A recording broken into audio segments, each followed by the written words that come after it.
Hello and welcome back to the MRX Lab podcast, the show from FlexMR where this year we've been investigating the big questions in market research and insight and how you can make a difference in your team today. Now I'm thrilled for this episode to be joined by Danny Russell, non-exec director, MRS fellow, and now three-time recipient of the Insight 250 award. Danny, welcome to the show. Thanks, Chris. It's great to be here today with you. Now, I have given a very brief overview of what you do today, but for our listeners, could you share a summary of your journey through the marketing and insight industries? Sure. So my father was actually a sales director.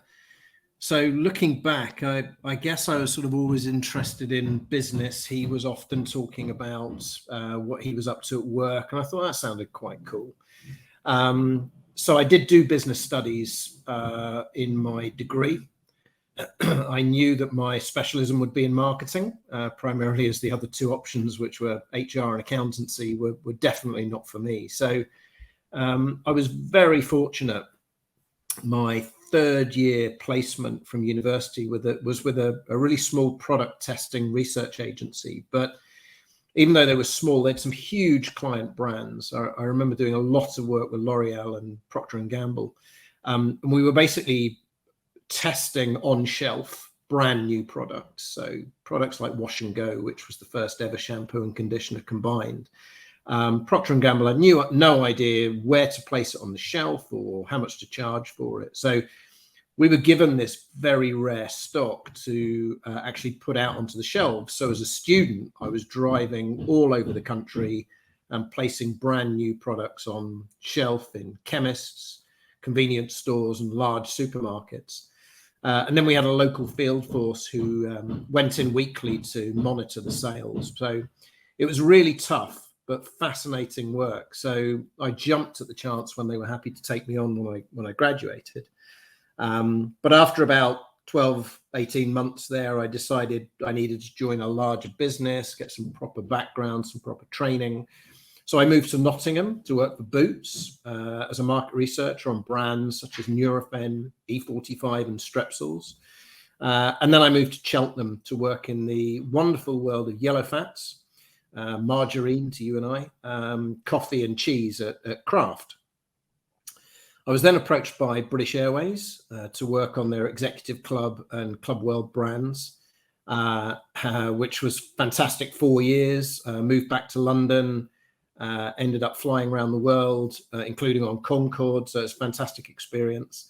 And then I was approached by Sky, and Sky was looking for their first ever consumer market researcher, which being a sports fan, I jumped at. I spent 14 years at Sky as their marketing strategy director before spending some time at Telefonica O2. And then I decided to set up my own marketing consultancy where I've been for 8 years now.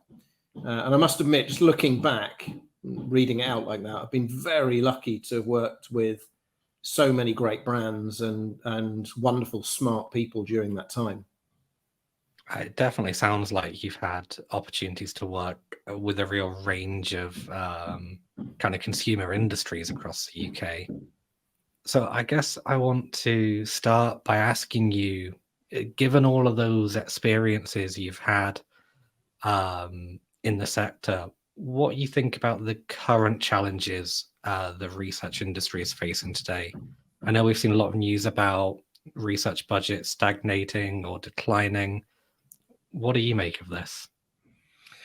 So I'm actually genuinely worried about it. But sometimes it feels like I'm the only one. So in that sort of circumstance, when you're losing your head and nobody else is, it normally means that I've misunderstood the situation, which is more than likely. But I just keep seeing all these various data points. So I'm really concerned that the IPA Bellwether report has shown an unprecedented 6 quarters of market research losing its saliency within the chief marketing officer population. It's absolutely unprecedented that any of the sectors that they talk about record losses over such a continuous period of time, 6 quarters. I belong to the independent consultant group, and they undertook a survey recently, and the general result was that there's a lot of independent consultants complaining that the amount of work that they're winning is far lower than it was pre-COVID. It really feels amongst the independent groups that the level of work out there has reduced dramatically. I'm troubled that I know that the decision-making process surrounding clients commissioning research has extended dramatically since the end of COVID. Agencies are finding it far harder and slower to win business with clients. Just outside our own sector, I feel uneasy that the Institute of Customer Service is reporting that customer satisfaction levels are at a level that's no better than 2015. There's 8 years in which customer satisfaction is no higher than it is today. And I know from my own often pretty horrible customer experience that many brands nowadays, it just seems to me as if they've appeared to completely forgotten the customer in terms of what they're doing and how they're acting. Not all companies, but by a lot of them. The customer seems to have been completely forgotten by many companies and their decision making. So look, as a sector, if we're all about evidence matters, to steal the tagline of the Market Research Society, then I personally don't think that we can see and hear this sort of evidence and simply dismiss it outright. I mean, I really hope that I'm wrong. I'm really hoping that these are all just random data points with no causation at all. But yeah, I'm afraid at the moment, I do worry that as a sector, market research, customer insight is losing saliency and influence. Mm-hmm. And when you connect all those data points up, it makes a quite worrying outlook and quite a compelling argument. So I wonder what's the solution? I mean, we hear a lot about the need to get research a seat at the top table. Is that the right direction? So yeah, this seat at the table is a bit of a bugbear of mine. Look, it's a really laudable goal, but it's one that's been discussed for, well, decades. Right. So, I mean, seriously, one of my very first MRS conferences, I remember it well, back in Birmingham. I was a wee nipper at the time, but it was back in the 90s. And I just remember sitting in the audience, hearing presenter after presenter arguing that research has to be represented at the board level. And it's almost outrageous that we didn't have a chief insight officer at board level in companies, and I find it strange that we're still discussing it now. I mean, you can rarely get more than 5 researchers together in a room for more than about 45 seconds without that very subject being mentioned. And I guess I've got 3 issues with it. The first one is that if we haven't cracked this in over 30 years, then should we continue chasing the dream? The second point is, do we really want to be there? Right? So do we really want to have a seat at the tables? Because many of the boardrooms that I've been in, as you heard earlier, I've worked for some pretty big companies. Many of the boardrooms that I've been in can be pretty brutal. I've always thought that many in our sector might actually sort of freeze being in the spotlight if they were there. And the last and third point, and I think most importantly, is that is the boardroom actually where the decisions are being made? So many board meetings are extremely well orchestrated affairs where actually the decisions have already been discussed and decided. Often in board meetings, there's a raft of pre-read documents that have carefully been written and scrutinized and distributed days before the actual board meeting. So the actual debate with the board members is often very, very brief. The lobbying has always been done. And actually it acts as a mere rubber stamping of decisions that have already been made within the organization. Almost theatrical when you put it that way. Yeah. So I guess in that case, what are the opportunities that research and insight teams should be looking at, in your opinion? Well, I'm actually way more interested in our ability to have a seat at many tables. So as I've just explained, the decisions are being made across the organization, often before they get up to the board to be ratified. I'd love us to be there when and where the actual key decisions are being made, to ensure that the customer is represented when these decisions are being made across the organization, to increase our sector's influence across multiple touch points within an organization. I mean, I strongly believe that these are the way that we can increase our own impact, to have a seat at many tables rather than just at the top table. And do you think the pandemic and kind of the post-pandemic rise of hybrid working has had any impact on that way decisions are made nowadays? Yeah, look, in my experience, decision making has slowed dramatically, and this isn't just for the insight sector, but I think it's across companies as a whole.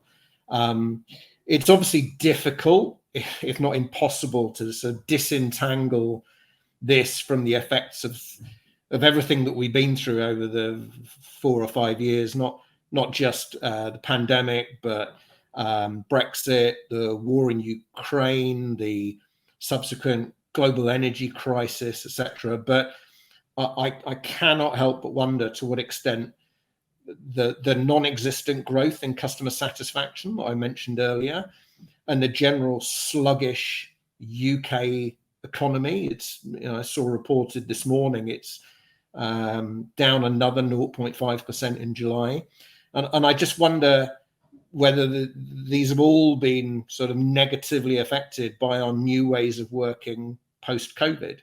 But there's no getting away with the fact that I can't see, certainly in my lifetime, as ever going back, and I think it's probably a good thing, to everybody traipsing off to the office for 5 days a week.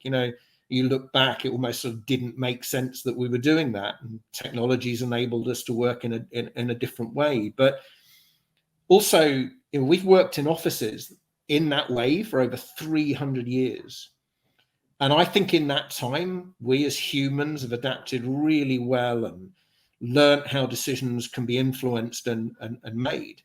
And it seems slightly naive to me that we can sort of fundamentally change how we work with hybrid working patterns and the use of digital meetings and not see a difference in decision making.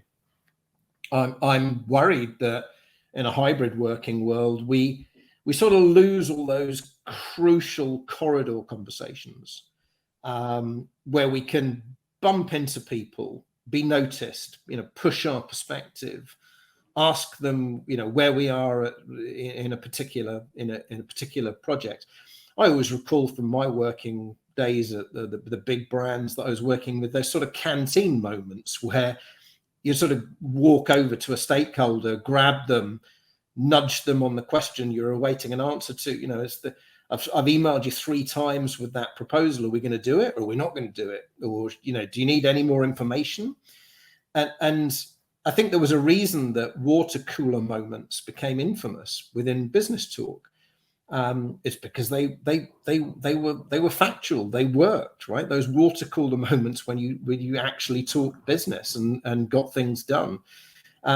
So I fear that we're sort of losing that as more and more meetings are held digitally, because you just don't operate in the same way when you're meeting digitally as you are in real life. So, specifically in our sector, there's a couple of agencies I work with where actually sort of monitor how long it takes for decisions to be taken, and seriously, it's taking anywhere between 20 to 40% longer for projects to be commissioned and decisions to be taken, and I think that's hurting our sector. Yeah, that's again some very sobering statistics about kind of the state of insight and research and its place in that constellation of decision making. So I want to shift gears a little bit and pick up on this masterclass that you're going to be running with FlexMR and Aura next month on the topic of customer salience. What can you tell us about customer salience and where that fits into this kind of broader sphere of decision making? Well, yeah, I mean, I hate to sound sort of overtly negative, which I probably have done since I've been talking about some of my observations, but look, there's light at the end of the tunnel, and for me, it's around this issue of customer salience. So that many in marketing will have heard of the work of Les Binet and Peter Field. It's called The Long and the Short of It, or Byron Sharp as well with his book How Brands Grow. If you haven't, then I'd strongly urge people to Google them.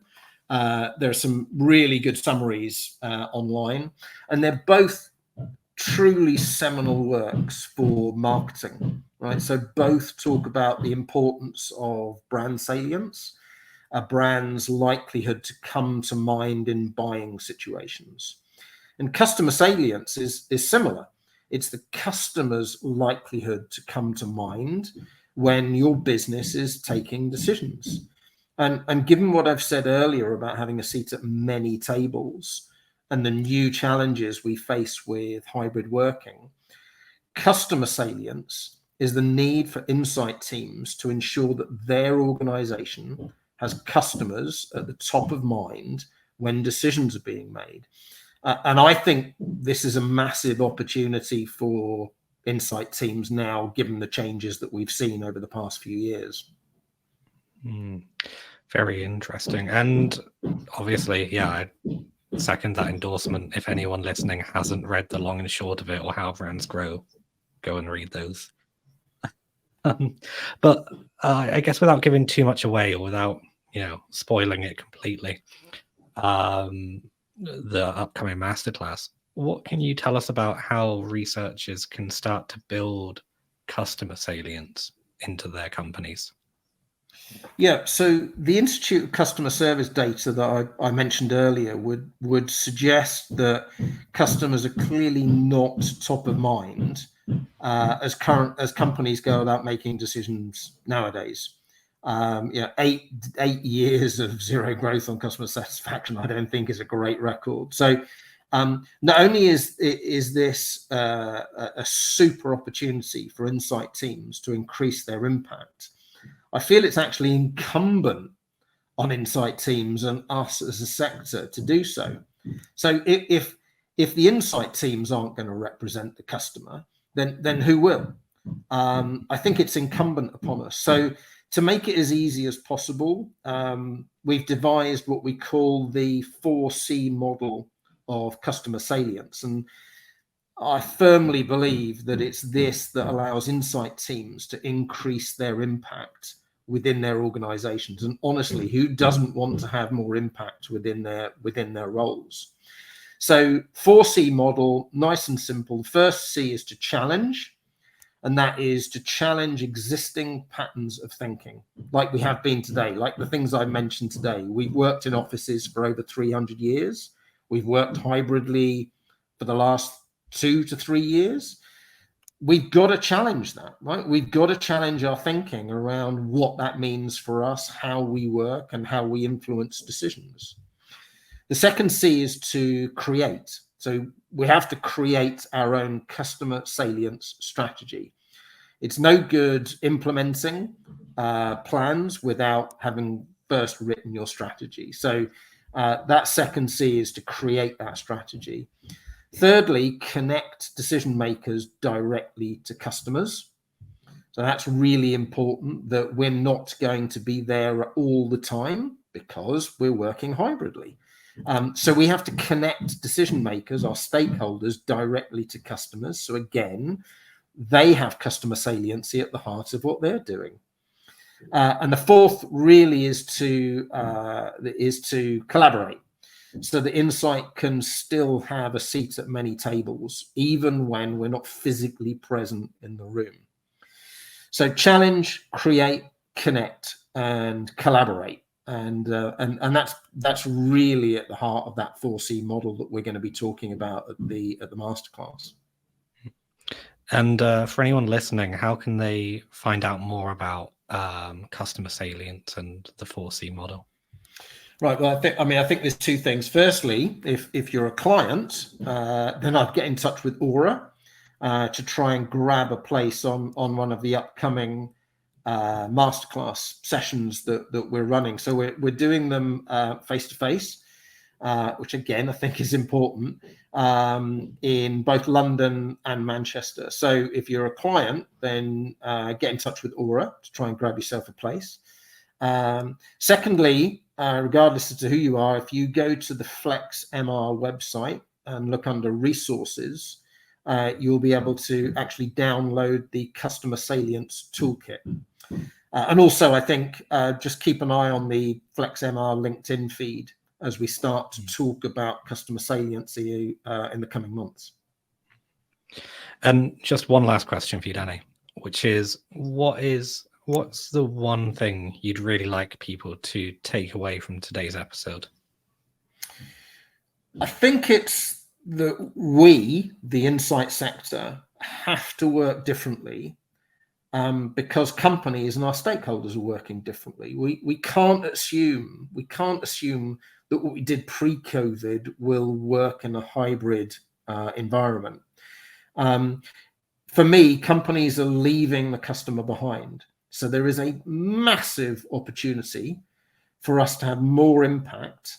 And this lies with our ability to create customer saliency. And I think the 4C model that we've devised is an easy way with which to create this.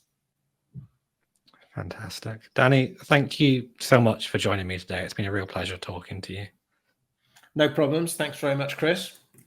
And thank you to everybody listening as well. I'll be back next month along with Nicola Stevens, Head of Insight at Close Brothers, to discuss how insight teams can become decision consultants. But until then, I've been your host, Chris Martin, and this has been the MRX Lab.